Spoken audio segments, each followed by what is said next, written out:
Welcome to Follow the Action. If you listened to our podcast last week on Apple or Spotify, or if you watched it on our YouTube channel, also Follow the Action.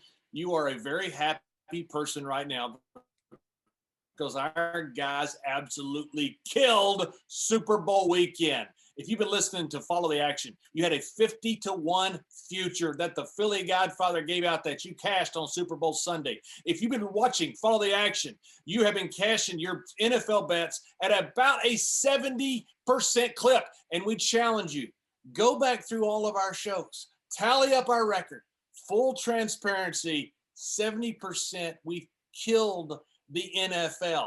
If you watched Follow the Action, Super Bowl Sunday, you destroyed it on props from our team. If you've been watching Follow the Action, UFC this past week, Mr. Joey Odessa, 3-1. Mr. Harry Mays in golf, top 10 and top 20. And MGM, the stock we mentioned, up 15%. If you've been watching Follow the Action, it's doubled since we first mentioned it. That's the reason that we have been downloaded in over 60 countries, all 50 states, and over 2,000 cities, because we have guys who don't play experts on television. We have the guys that are the sharp money. So let's get right to him. He is fighting out of the city of brotherly love. He is the Philly Godfather, best combat sports handicapper in the world. He is Mr. Joey Odessa, the Philadelphia icon, Mr. Harry Mays, and the legend, the Philly Rooster, been called the future of sports betting. He is Matt Maltepes of the College Kids. The Philly Rooster has got his bottle of wine, his glass of wine, and he may need it because here we go. Rooster, what in the hell happened? You know what? It was a comedy of errors from the beginning, and I have to say flat out that Big Red came up small. This game plan absolutely blew me away right from the beginning. He had no offensive line, and he still tried to keep Mahomes in the pocket. There was a lot of things going against him. 3 offensive linemen down, and I knew that before going in. I'm not going to use that as an excuse. He was down 3 offensive linemen. He literally had no time to pass. Everybody's talking about Tom Brady's release rate. Forget about it. Todd Bowles should have been the MVP of this game. Forget about Tom Brady. Tom Brady played okay. I'll give it to him. And he's a clutch player. Fine. And one thing I take exception to before I let these two morons start talking about the Wait a second. Didn't Rooster say Andy Reid had a coaching advantage? What happened to the coaching advantage? Mahomes had a great game.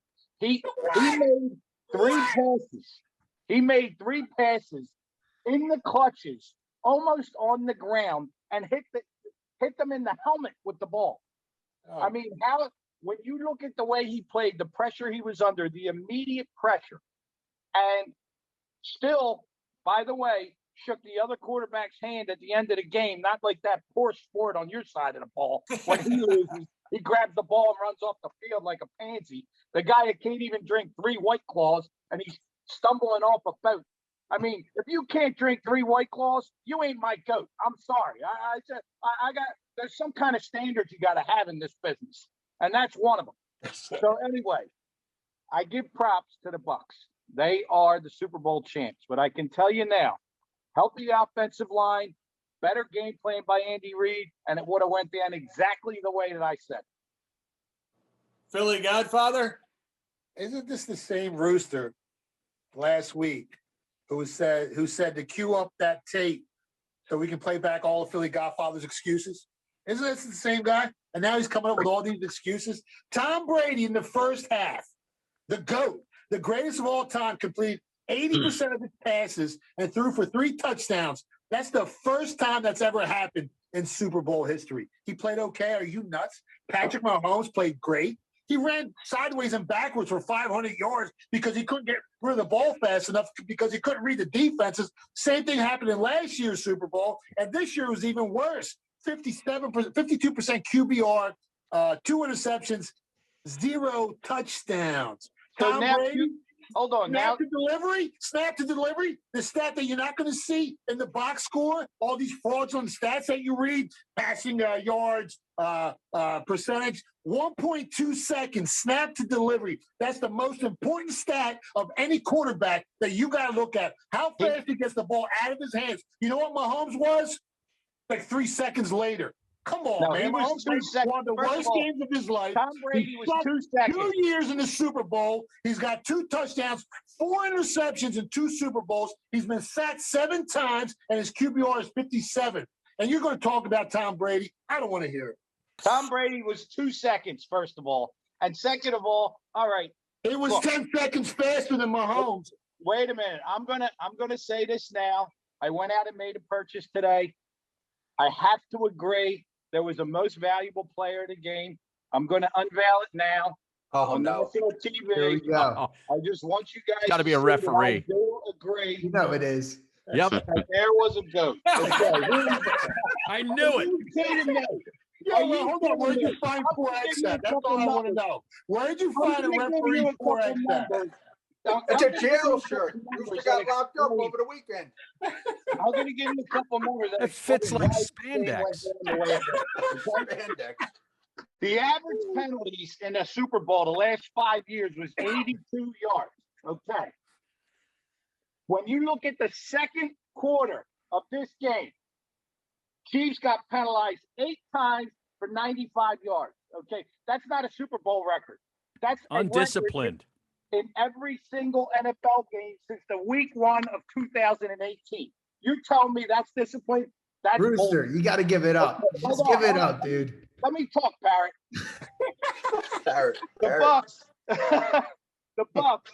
First of all, time out. You want to make a statement like that? First of all, this was one of the most undisciplined teams. Hold on. The whole year. I think they were 4th in the NFL in penalties. Last year, the only reason they were even in that game is because they called 0 holding calls. This year, they called the game the correct way because Kansas City's, let's be honest, Kansas City's offensive line was so inferior to Tampa Bay's defensive line. They had a hold, and they were holding, and they still couldn't do anything. That Tampa Bay drinking, Rooster. defensive line ran right through them. They destroyed them. Let me finish, and I'll let you 2 morons talk about it. First of all, the Bucks, 4 penalties for 39 yards the entire game. All right, now, 2 obvious uncatchable passes they were called. And then Tom Brady threw an interception, obvious interception, and they invented some holding call. And all of a sudden it wasn't an interception anymore. Even the Bucks were surprised that they did that on national TV in their home stadium. Now, when you take that off and you look at the field goal, offsides on a field goal, which I've seen at every angle I could imagine, that's never been called. I've been watching football for 40 years. That's the first time I've ever seen that call. So take all that in, and they're down 15 at halftime. If those things didn't happen, the game would have been tied at halftime. It's a completely different game. Go listen to the interview with Mike Pereira and Dean Blandino, who discuss it. This game was called completely different than the regular season and all the rest of the playoff games, and I rest my case. Rooster, you said Mahomes had the QB advantage. He put up 9 points. Tyler Henneke put up 23. He only put up 9. I have a list of statements of everything you said, okay? You said the Chiefs would win it easy. The Bucks ended up winning it easy. 3 points is a joke. It was for the Bucks. Game should be Chiefs -7. No, the Bucks should have been -21 because they won by 22. Andy Reid's a better coach. That's just a lie.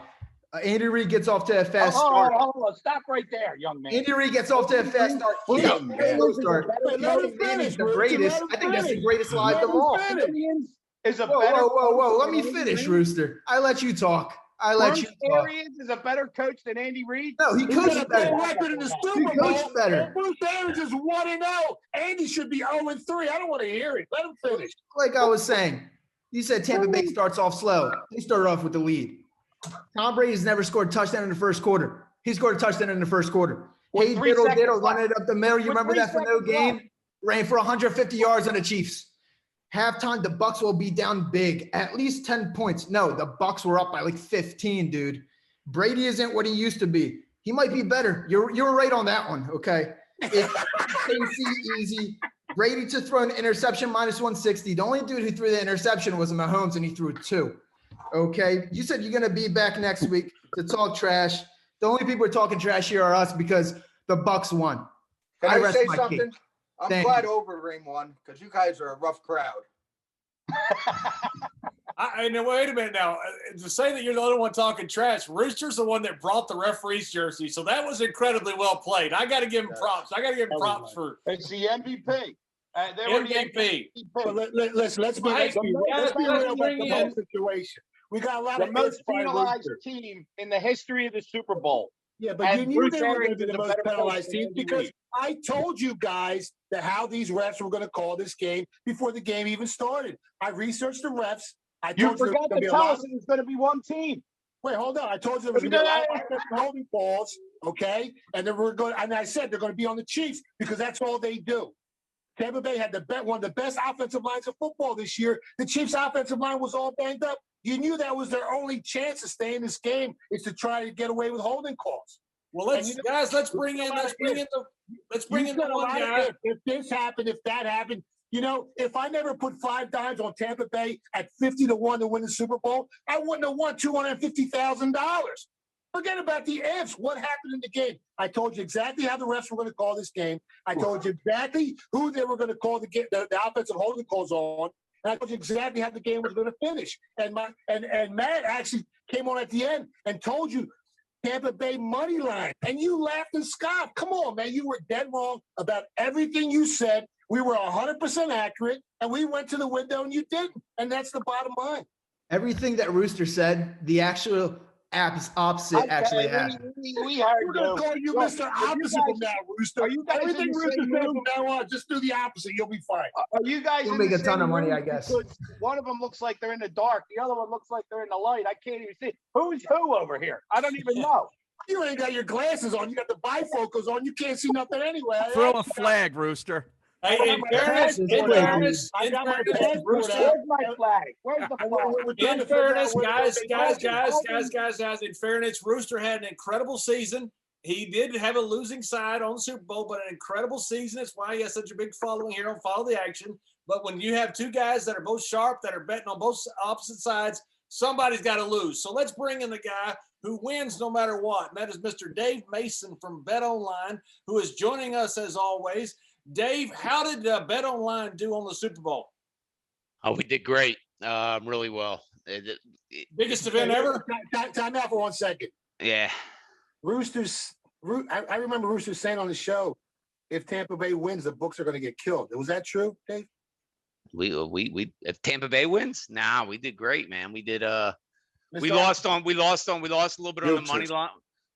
Future was a kick in the groin. Money line was a little lost, but the spread was massive and the total was massive, and both were blowouts, so teasers didn't come into play. The most popular parlays were obviously KC to the over. That's a loser. So no, it was great. And props too. I mean, but like I said, during a regular season, you really don't even consider props. It's 5 to 10% of your action. Super Bowl, you're talking 33 to 40% of your action. And when the Chiefs, all their players are cashing on the under, and all the bettors are on the overs. I mean, Mahomes over, this over that, touchdown passes over, and all their players to get a touchdown and over on the yards, and most of those are unders. I mean, that's a good thing for the book. So no, it was a really, really good, profitable Super Bowl. Without the most profitable event ever. No, that was Joe Biden over Donald Trump, but but the biggest Super Bowl ever, most profitable Super Bowl ever for us, without a doubt. And a lot of that has to do with action. I mean, we have more actives on the site Super Bowl Sunday than we did any other day in the history of our company. So, there's a lot of things there. We're bigger now than we were for Super Bowl. And you didn't go down like the U.S. operators. A whole bunch of them went down. Yeah. There were some issues there, and that's the nature of the beast. If you ever worked for a book, that there's downtime here and there on big days, and now we were up 100% of the time, which is good, but I can't talk too much smack because every book has their downtime, and we've had ours once in a while, but we had a great season altogether. Dave, I know it wasn't you, and I know it wasn't your book, but this streaker bet Right. What in the world happened with the streaker bet? Now the story is that the streaker saw this bet, asymmetrical bet, and got 50 grand down through all his different buddies getting it down. He said he made $370,000 or something on the streak. What happened on this streaker bet? Well, like you said, I mean, I don't speak for this other book. I can only speak for Bet Online, so I can just give it from our perspective. I mean, the Super Bowl, it's all about these props, right? And a part of that is these novelty props, as we call them, exotics, whatever you want to call them. And I did like 47 interviews last week, and I'd say 50% of the interviews, people ask me about stuff like that. Well, how does a book protect itself from inside information? What is the halftime performer? What's his coat color going to be? And his cousin signs up and bets. Well, the easy answer is you keep the limits low. These are kind of fun props. So we're not looking to make money off these props, but we're sure as hell aren't looking to lose our ass on them either. If we break even on these props, cool. Players, our players like it. They're fun. I got $25 on Miley Cyrus's belly button. I got $50 on the, weekends, whatever, glasses, that kind of stuff.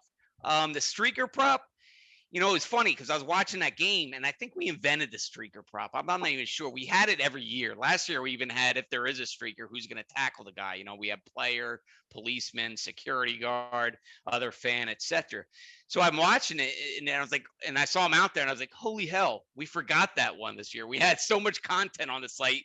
That one slipped our mind because it's one we just put on the site every year. And then I was like, thank God we didn't, because because the yes is always a generous number, obviously. And so people always bet the yes. You never get people taking the no at minus 2,500 or anything. No one's ever laying that. They're all just taking the lottery ticket at 10-1, 9-1, 8-1, whatever the hell the price is. So that was my first thoughts. And then yeah, the story came out that he bet $50,000, and everybody's calling BS on that. And that's just hard for me to believe too, even if you're splitting those prices up, because I mean, again, I can only speak for Bet Online, but if we have a streaker prop up, you're not being able to get down any more than $50 on that damn thing, So I guess this other book, allegedly their limits were upwards to $1,000, which just boggles my mind. Irresponsible, horrible. Yeah, and I know guys over there, and they've been in the business, and they specialize in these kind of PR pride. It's not just some fly night by night book and just like, oh, let's put these up. What the hell? And same limits as Mahomes over under passing yards, and let's do it. These guys have been big in the PR kind of marketing novelty prop space. So, I don't know. I still don't know what is true, what is not, but there's a lot of whispers out there and a lot of sources saying that it happened. And I didn't think it happened. I thought it was total BS. But well, when I first heard the story, I said to myself, if these two guys planned this out, I mean, they had one guy run out in the field and the other guy took off. So they had a plan. They must have bet something. Now, I don't know how much they bet, but if this was a plan that they put together, obviously. So to speculate and say they didn't bet anything, to me, it was just being pompous. Like, yeah, there's no way they can get down. Well, you know what? They did get down.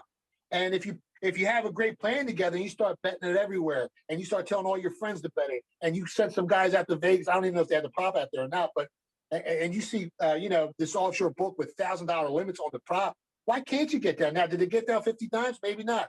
Maybe they got down 10. Maybe they got down 20. Because people like to exaggerate a little bit, but they definitely got down. This is a well thought out plan. And for people just to say, oh, it's impossible, I mean, it was all bullshit. I knew from the door that they had to bet something, and obviously they did, and I was right. But not to go backwards, Dave, and I just want to make this official because Rooster kept, last week kept saying that Tampa Bay was the square side. Now, who were the squares betting on the Super Bowl, and who were the sharps betting on the Super Bowl? I just want to make it official. Yeah, Rooster, put your thing on mute for a minute, would you, Bell? Who were the squares betting? The sharp prices were Buccaneers plus 3.5 and under 57, under 56.5, and under 56. Those are the sharp sides here at Bet Online. I can't speak for any other book out there, but that's what we took. That's what our significant sharp. Who were the squares? I just want to hear you say. Yeah. Kansas City Chiefs in the over. Of course, the sharp money's on plus 3.5 And if you popped the 2.5, the sharp money would have been on the 2.5. Let me tell you just like something. You I could have would've bet. dropped All that right, down that's to the pick. good point and by they were still Rooster. gonna bet That was Tampa Bay. You're going to good bet point. either hook. That's the way free games are. Yeah, I They were hear still you. betting. Wait, that's not true. They were still betting at 3 even money. They were I still get betting news Tampa for Bay you. 3 even money. The number had If nothing to do with it. Tampa if Bay Dave was the went to superior 2.5, team, and it Oh, showed boy. on the field. if Dave In went to fairness, 2.5, so in much fairness, sharp money The would game have went to piled 3 in. even money. What's the difference? Stop. in They A were big fairness, game's huge Rooster, difference. What do you mean? It's 30 cents to buy that half It don't point. matter. Is They it were 30 burying Tampa Bay. Stop. It was Get a the sharp room. side already. Get a room. Jesus. This is more competitive than Canseco's fight. Rooster and PG. Good thing about Listen, talking at the hell same of a time, you fight. I wanna save make this time. clear. Nobody I can wanna hear make this you clear and to all understand the you. It listeners saves out time. there. I want to make this clear real quick. Bruce is one of the sharpest guys I know, but his affinity with that gargantuan behemoth redhead, I knew right away he was being biased. He had marble goggles on because he loves Andy Reid so much. He had a bias. We all know it. And as much as he wants to admit he didn't, he did. And we saw the result. All right, let's move on to golf because everybody's had enough of you. No, we're going to MMA first. Well, I'll tell you what. How about this? How about we move out to Las Vegas? We'll be in golf the second out in California, out near Malibu, but we'll go to Las Vegas first. And we've got Mr. Joey Odessa, who was 3-1 last week. We got a heck of a main event. We've got Kamaru Usman, 17-1. His only loss was in 2013, taking on Gilbert Burns from Brazil, 19-3. His last loss was in 2018 to Hooker. And Dave Mason from Bet Online, what do you got the odds and the money on this one?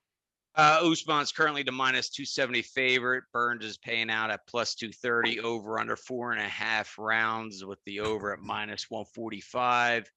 71% of the actions on Usman and 85% of the actions on the over. Joy, what do you got on this fight? Well, we got two guys going from Sanford MMA. Kamaru Usman used to be with the Blackzilians. Now he's with Sanford MMA. We saw this happen in the past when Usman and Masvidal.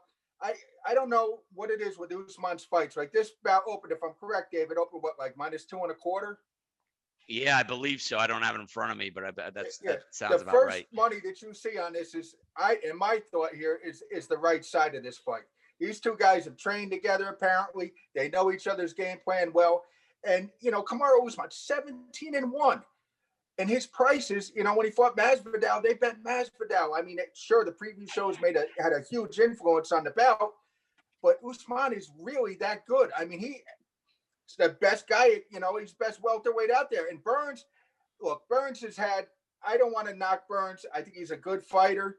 I think he's been the fortunate matchmaking for him. You know what I mean? Look, Burns, he fought Tyrone Woodley, a little long in the tooth. Damian Maia, a little long in the tooth. Gunnar Nelson. Okay, now we got a European guy in there. You go back, he lost to Dan Hooker. He got knocked out by Dan Hooker. And good. Look, anybody can get knocked out. We just saw Hooker get absolutely smoked. Usman is really that good. I think the reason he doesn't get the respect and the price is because his bouts are going to decision. What, he's like 90% of his 99 of his last 10 bouts went to decision. I mean, he's an over fighter. In this case here, I tell you what, it would not shock me if he stopped Gilbert Burns. Usman stand up. We saw him hurt Covington. He stood with Masvidal. Usman is really that good. Nigerian Nightmare, whatever they call him. I think Usman wins this fight. He's got the wrestling pedigree to beat him. I believe Usman wins this fight. -275. I'll probably lay it. I think it might go higher, but if the preview shows do their job, they're going to pump up Gilbert Burns. One funny thing I saw about Gilbert Burns, and I have no idea if it's true, but I saw him. He came through a door, and there was a video of him wearing a suit, and he looked like a dude that just hit the number and won a new Cadillac. You know what I mean? I don't think he's ever wore a suit before. I think he's a little caught up in this moment, fighting for the welterweight championship of the world in the UFC. I wasn't feeling it. You know what I mean? He was kind of acting like Conor McGregor with the swag, and that's not Gilbert Burns. And I think Usman is gonna, Usman is gonna pound him. I don't think Usman will lose a round if it goes the distance. Another welterweight matchup, Joey, that I know that you like, and that is the Palestinian fighter Bilal Muhammad, who is 17-3, taking on the Brazilian Diego Lima, who is 17-7. Dave Mason from Bet Online, where do you have the numbers in the action in this fight? Muhammad is a minus 400 favorite. Lima is plus 330. 83% of the cash is on Muhammad, with 80% on under 2.5, which is currently pays out 2-1. Joey, what do you got on this fight? Muhammad, you have what I think is a top 20 fighter going against a guy who's probably 40, 50th best fighter at that weight. I think Muhammad wins this fight. I think he'll grind him out. The price is a little high now. Would you say the price is now, Dave? 400. Yeah, they grabbed all the minus 325 they could get, and it's up to minus 400. It's easy for me to sit here and say, well, a 4-1 favorite's going to get there, but a live dog that won't win is worthless, and that's Diego Lima in this spot. And let's go to a featherweight matchup then, Joy. It's Ricky Simon versus Brian Kelleher, another fight I know you like. Ricky Simon is 17-3. He just fought January 20th, beat Perella by submission in the second round, fighting Brian Kelleher, both Americans. 22-11 is his overall record. Fought 4 times in 2020. He had a 3-1 record in 2020. Dave Mason from Bet Online, where do you got the money in the action?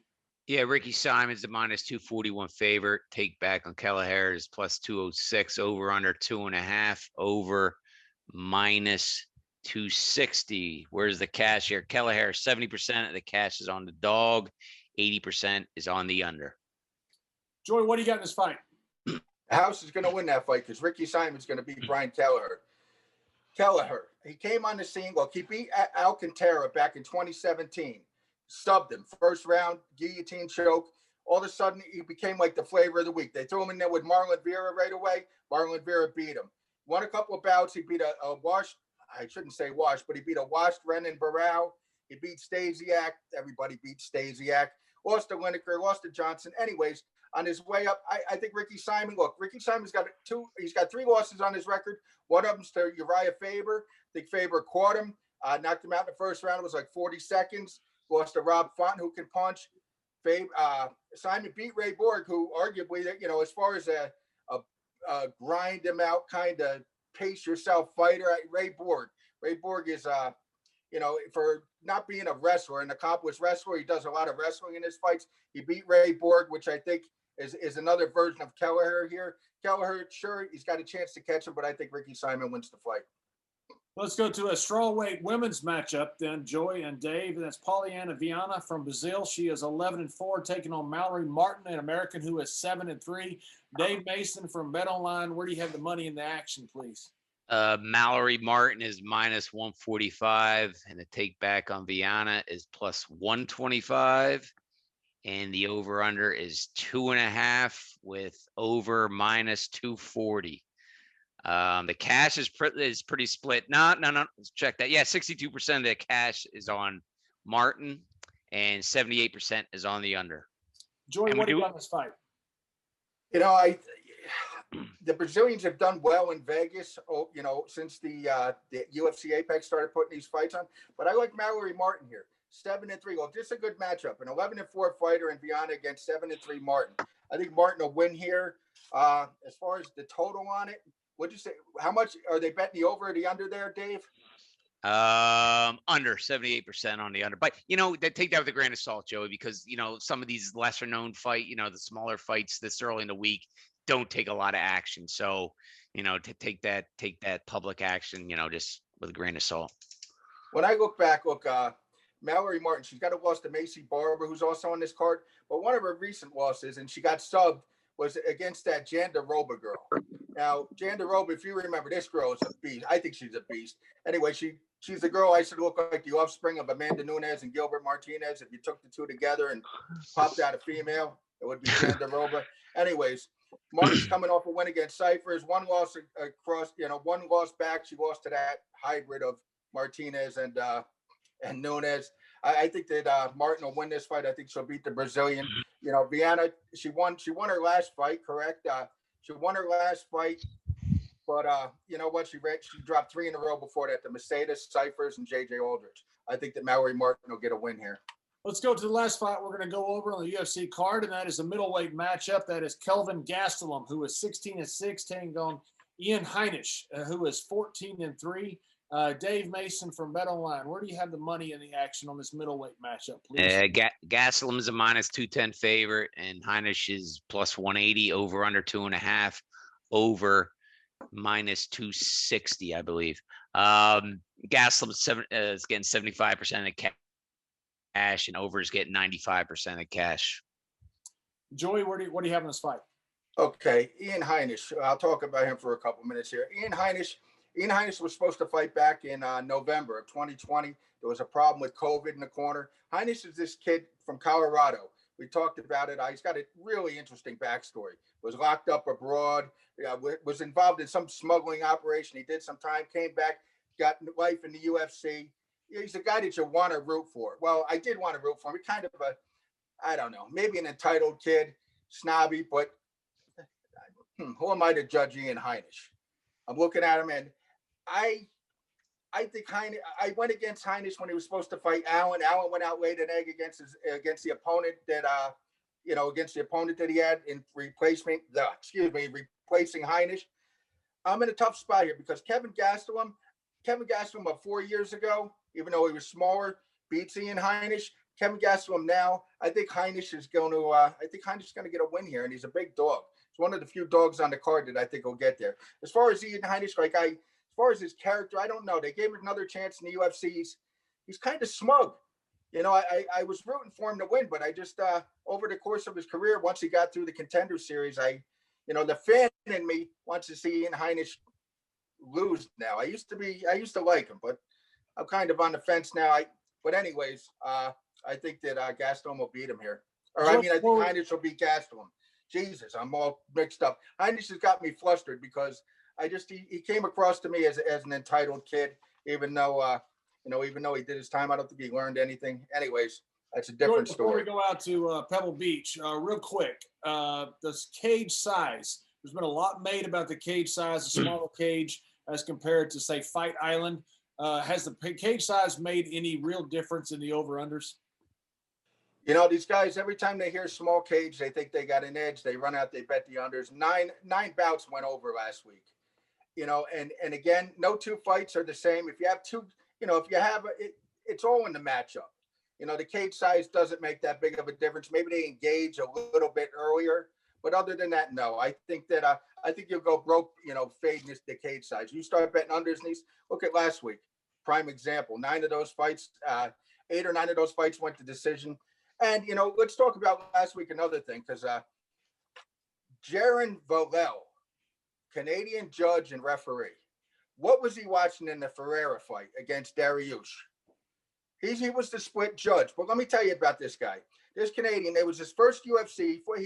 He was a judge over in Bellator. And I'm putting him on notice because there's just no way you saw that fight. I couldn't see that fight for anybody other than Dariush.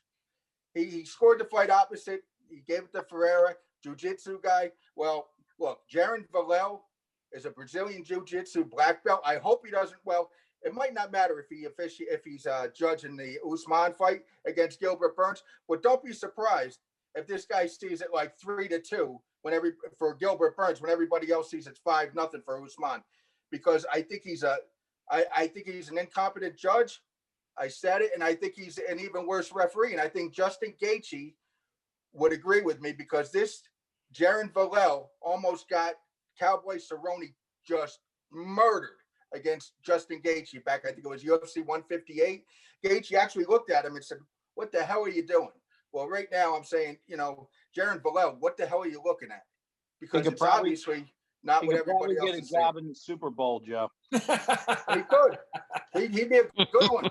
No, but Joe, I know what got you flustered, Joe. Listen, Joe, I know what got you flustered. We've seen a lot of amazing plays on the field for Super Bowl, okay? My future, one of the most amazing bets I've made in my life. But the most amazing thing we've seen, both of us, in a long time is on this show today. Somehow Rooster found a way to fit a 250-pound turkey in a 175-pound referee shirt. I don't know how he did it, but he did it. And that's what's got you all flustered. Microphone drop. What do you say to that? I think you look great. Yeah. I'm just glad I don't have Absolutely. shorts Who on. the hell puts a Amazing. 50-pound turkey in a 10-pound bag? How did you do that? That got about as many laughs as the usual Philly Godfather joke. There was an old referee in Texas, Bronco Lubitsch, who was the first one of the first ones to bench press 500 pounds back in the 50s. But by the time I got to wrestle, he was an old man. And it wasn't actually him, but he got credit for it. He would actually, by the end of the match, end of the night, he would count 1, 2, 3 with his foot because he didn't want to get down on the mat. He would sit there. Oh, no. And if you're in the main event, when the finish would start to happen, he would start taking the top turnbuckle down because he broke down the ring. He wanted to get out of there. He's Bronco Lubitsch. Well, let's go further out to the West Coast, and that is one of my favorite golf courses in the world. Mr. Dustin Johnson, who was the favorite going into this, dropped out of the tournament on Monday. Mr. Dave Mason from BetOnline, where do you have the odds here on the Pebble Beach Pro-Am? Cantley is a favorite, plus 750, followed by Berger, 14-1, Casey, 18-1, and Day, 20-1. Bet count, Zalatoris is 20-1. He's getting the most bets. Molivera, 22-1, second. And Spieth is third highest bet count. As far as the our exposures, Streelman, 25-1. Varner 50-1 and Spieth at 20-1. Those are our biggest exposures. We have a bunch though. We have a little work to do on the our golf guys have a little bit of work to do. There's a lot of red figures out there for this one. Harry, that scene behind you right there on Pebble Beach, that's number 8. And you can't really tell how great that vista is until you get to the green. They usually have about a 200-yard shot across that gulf there. And when you look back, it's one of the best vistas in the freaking world, followed by the previous hole, number 7, that little short, little downhill. Little par 3, yeah, about 100 yards, yeah. Greatest 2 golf holes in the world. One of my favorite golf courses. Harry, you had a great week last week. What do you got for us this week?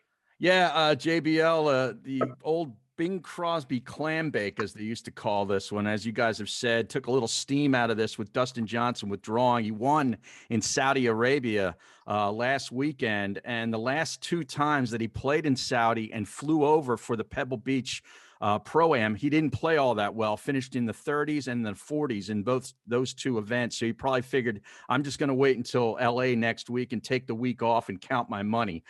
So as you guys have mentioned, who the favorites are, there's only 3 top 20 players in the field, Cantlay, Berger, and Casey. It's a shorter course. Pebble Beach only about a little over 6,800 yards, which is small for these guys. Small greens.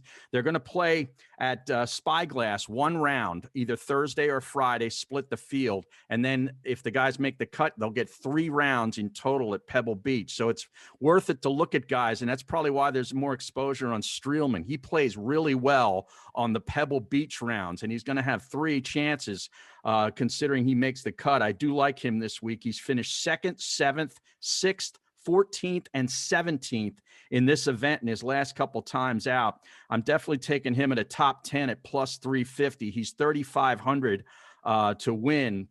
Might be a good, somewhat of a long shot. There's not a lot of great long shots in this. Molinari, he was mentioned. I got him in a top 20 at plus 125. And Zalatoris, who I know has been mentioned the last couple of weeks on this show, young guy, he's going to break through one of these weeks. He's 4th in strokes gained approach, which is a key metric for guys that do well at Pebble Beach. I'm taking him as a top 10 at plus 200. I got 2 matchups this week. Alex Noren, I'm taking at plus 100 over Ricky Fowler. I'm going to fade Ricky Fowler any chance I get until he proves otherwise. Jordan Spieth was one of those guys until last week. He shot 61 on Saturday, got everybody excited, and then kind of fizzled out in the final round. But at Pebble Beach, he's been top 25 his last 7 of 8 times in this event. So definitely a guy you'd want to put in your DFS lineups, and you might want to take a chance on him to win the tournament. The other matchup I like is Peter Malnati, a tremendous putter, at minus 118 over Doug Gim, who's at minus 106. Those are the 2 matchups, Noren and Malnati. I'm taking Zalatoris in a top 10, Molinari top 20, and Kevin Streelman top 10. Now, what do you got for your moves selection this week, JBL? Well, I got to know because last week, my buddy in Bermuda who's competing with me in the moves, there's about 50 or 60 guys in this thing. He's a big fan of the Philly Rooster, by the way. Loves the wine drinker, as he calls him, and the sharp action that he gets from him. We both had Solitaris last week. So we entered exactly identical. Tell me if Phil Mickelson, who plays Pebble incredibly well, is he a guy I should put in my moves tournament? Well, I would consider him because I don't know where you're going to use him otherwise. Is my point. You know, he's one of these guys that, you know, I wouldn't use him in any major or any like World Golf Championship types events. He's one of these horses for courses, and this is one of the courses where he is an absolute horse. In 4 of the last 5 years, Mickelson has placed inside the top 3 at Pebble Beach. He was victorious in 2019. That was only 2 years ago. Posted 2 runner-ups in 2016 and 2018. And in 2020, he was 3rd place. So there's something about Pebble Beach. And like I said, he's going to play. If he makes the cut 3 of the 4 rounds, he will play on that course. So I think he might be a great selection for moves because I don't think you're going to use him anywhere else. That's a great point because you got to pick guys that you're not going to use somewhere else in one of the majors. And Phil Mickelson is a guy up until the last couple of years that you would save for one of those major tournaments or the World Golf Championship. Yeah, no doubt. These are, you know, you use them once, you can't use them again. So I understand there's some sports betting legislation that we need to know about, JBL. Yeah, there is. Harry, it's really interesting stuff. It's gets a little bit into the weeds here, but what they're trying to pass right now is sports betting futures contracts for sports books only, not for the average person who bets on the sports books, but for sports books. The reason is this: say you have a geographically bound sports book, say in New Jersey or Boston, when Massachusetts allows sports betting.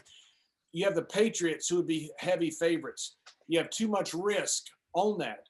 So what the sports legislation wants to do is allow these books to offload this to somewhere other jurisdiction, like say to Vegas, if you're playing, say, the Los Angeles Rams, and that way you can offload your risk for the sports books.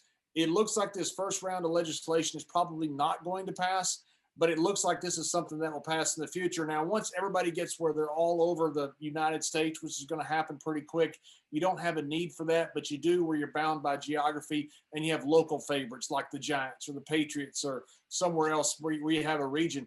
But I want to go over one other thing here before we go on to the futures, because I know the Philly Godfather has a 60-1 future that he wants to tell us about in the NFL, which I cannot wait to hear.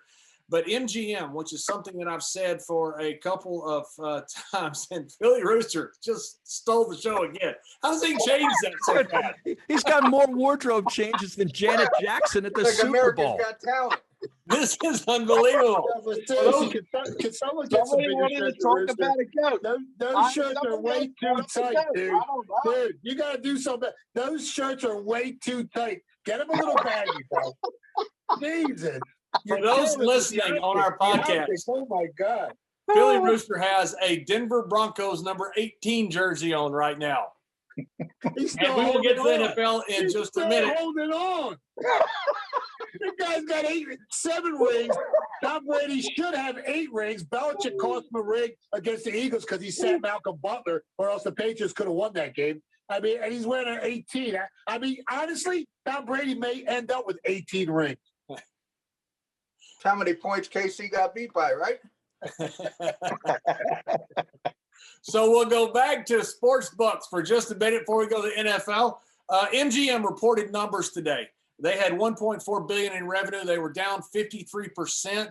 They were down 66% on the Las Vegas Strip in revenue. Now get this. This is a big book. This is about $9 billion in revenue in a pre-pandemic year.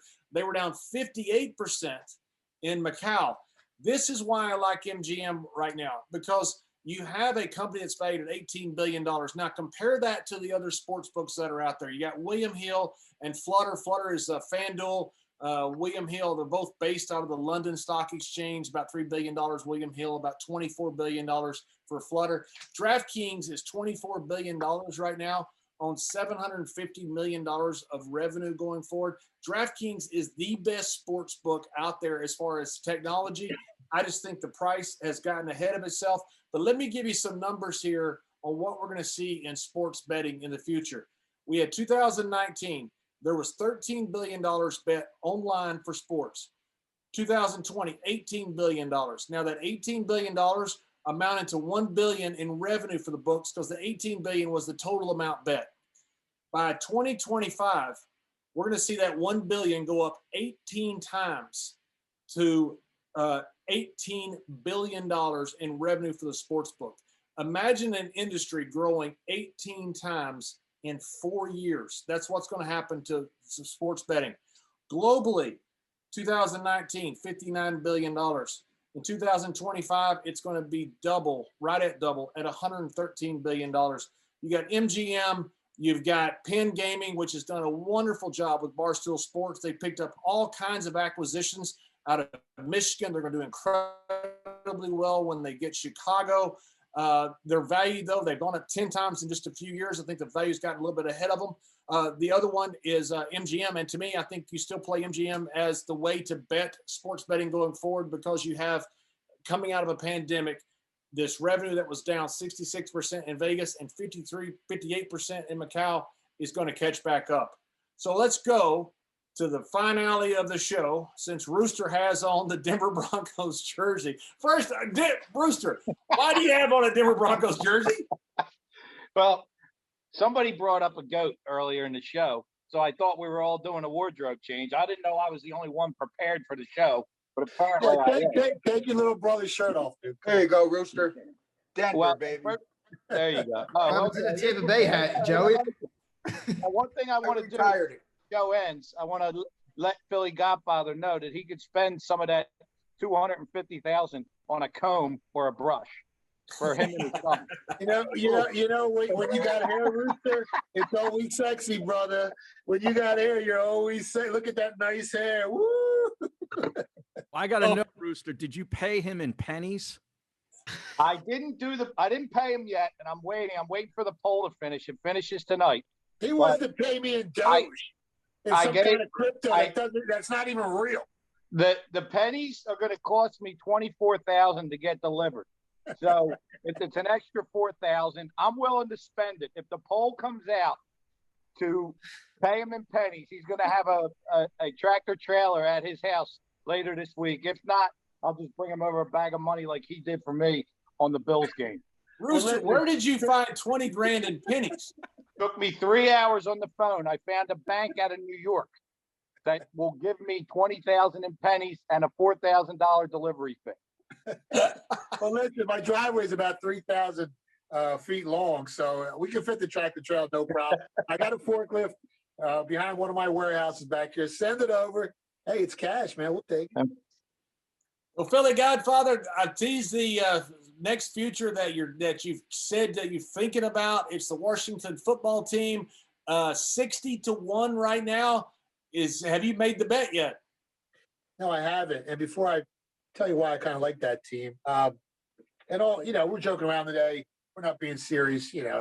Bruce is calling people names, and that's fine. But the reality is, when I broke down the referees for the Super Bowl, I knew exactly how this game was going to play out. So what I did was I gave out all the props on Twitter, like the under half of interception for Tom Brady. Brewster said the over. I gave out the over half of interception for Patrick Mahomes. I gave out Patrick Mahomes to throw the first interception of the game. Over 2 sacks for Tampa Bay. All these props were all plus money because we knew the weaknesses on Kansas City. We knew that these referees were going to call a legit game like they did last year. And that's why we cashed, I think, 23 out of 27 prop bets on the Super Bowl. Now, moving to the Washington football team. Obviously, Dwayne Haskins wasn't the future. Alex Smith how long is he going to last? I mean, this kid, Tyler Heineke, he's not bad. They just gave him, $9 million. And he did have the highest passer rating out of any quarterback that played against Tampa Bay in the playoffs. That was higher than Drew Brees, Aaron Rodgers, and that clown who played like crap in the Super Bowl, Patrick Mahomes. So this kid had a higher passer rating. Now, I'm hearing rumors. I got some sources, like I had sources last year with Tom Brady telling me that they're pursuing a certain quarterback real hard. Now, if I get that phone call like I did last year in March, before anybody knew about Tom Brady going to the Buccaneers, we're going to fire 61 on this team. This team's weakness obviously was the quarterback position. Their offensive line ranked 22nd in protection. But if they can go grab an offensive lineman, if they can stay healthy, this defense ranked second overall in defensive efficiency, top 2. I think they're ranked second against the pass. And if you consider how bad their offense was and how long their defense was on the field, if they can secure a couple components on that offensive line and get this quarterback that I'm hearing they're going after, this team that definitely has a shot. Now, when I get it, I'm going to bet it. I'm going to send it over to Rooster. He's going to bury it, and then we're going to release it on Twitter for everyone who's watching the show. Rooster, you were right all year long. So let me ask you about your team. That is, you have a close connection for a story, wonderful story you told about Andy Reid. Makes perfect sense. But let me ask you about Kansas City next year. How does Kansas City respond and come back? Well, the Super Bowl hangover is real. We all know that. I mean, it's documented. But I think these guys are in a position with the way the team is, if they're healthy, obviously. Now, anything can happen in the NFL, and injuries. The Chargers are winning that division next year, John. So just so you know. I mean, this dude's still in love with Andy Reid. I mean, come on, Rooster. Let him finish. Yeah. What is going on? I didn't say anything about your Washington football team. Andy Reid, come on, dude. Give it up. He blows. He should be 0-3 in the Super Bowl. Let him finish. He was right about Kansas City. He got all the way to the Super Bowl. He was 8-11 against the spread. He bet him every week. Jesus. All right. I give up. Can you mute him? Yeah, we need to just mute him. So, do they make it back to the Super Bowl, Rooster? That's the question. I think they have a good chance, but as I said, the Super Bowl hangover is hard. I'm not ready to make that call yet, but I think if they're healthy, they're going to be in the conversation. That's for Cue this tape up, John. Do not bet the Chiefs to make it to the Super Bowl next year. Remember, play this back next year during the Super Bowl. I'll tell you what. I'll take the Chiefs over the Redskins right now, even money. Name the bet. Whoa. One team's favored, and the other one's 60-1. Let them get this quarterback. Let them get this quarterback. Let them get this quarterback that I got information to, and we'll see what happens. 20 times even money, Big Mouth. What do you got?